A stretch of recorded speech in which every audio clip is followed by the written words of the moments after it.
Štakori se često povezuju s ozbiljnim zdravstvenim prijetnjama kao što su salmoneloza i hantavirus, što predstavlja ozbiljan rizik za ljudsko zdravlje. Također, poznati su uzročnici materijalnih šteta, često uništavajući imovinu. Ako želite efikasno riješiti ovaj problem, možete isprobati recept koji vam danas predstavljamo.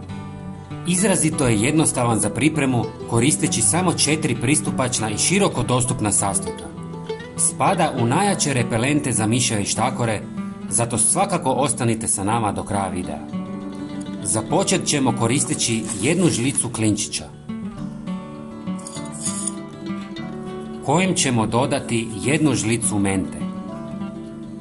Potom ćemo sve usitniti u mlincu, jer takav postupak rezultira intenzivnim djelovanjem i bržim oslobađanjem hranjivih sastojaka.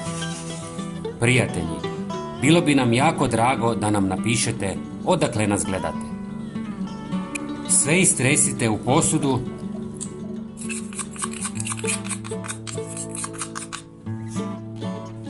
i dodajte pola litre vruće vode.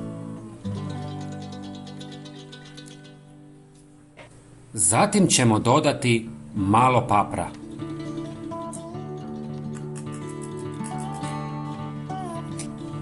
Još nam fali zadnji sastojak, a to je 1 decilitar octa.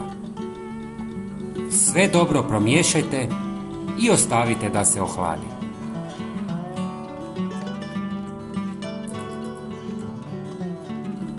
Procijedite kroz gazu i napunite špricu. Sada ste napravili najjači repelent za štakore i miševe. Miris ovoga je toliko intenzivan da me nos peče čak i na udaljenost od metara. Zamislite sada koliko to mora smetati štakorima čija su osjetila mirisa 10 puta osjetljivija od naših. Kada su okruženi takvim neugodnim mirisima, napustit će to područje, a bez trajnih posljedica. S malom količinom ovih sastojaka možete stvoriti dovoljno repelenta da pokrijete velike površine. Raspršujte ga tamo gdje primjećujete prisutnost miševa i štakora, temeljito prskajte oko dvorišta i unutar kuće i ostanite dosljedni u primjeni. No tu nije kraj.